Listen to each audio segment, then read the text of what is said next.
এগুলো তুলে নেব।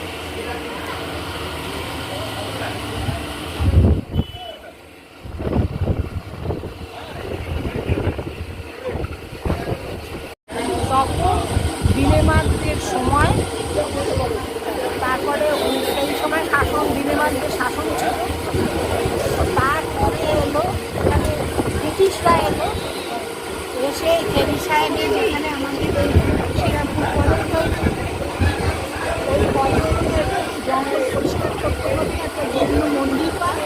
মন্দির ভেতরে ওই মদনমোহন ছিল, একটা ধর্মীয় ব্যাপার।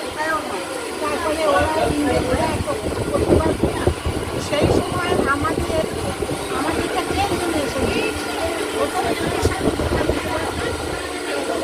পাহাড়ি ম্যাজিস্ট্রেট ছিল, তাকে বললেন এটা কী হবে, তখন উনি বললেন এটা আমি আমার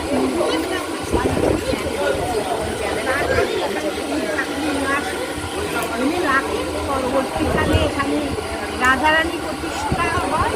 তিনি মারা যাবার পর তার বইয়েদের এই মন্দির তৈরি হয়। তারপরে দিনে দিনে সবাই মিলে জিনিসটাকে বাড়ায়, কিন্তু একটা ডাক্তার তখন বড় একটা অনুদান দিয়েছিল।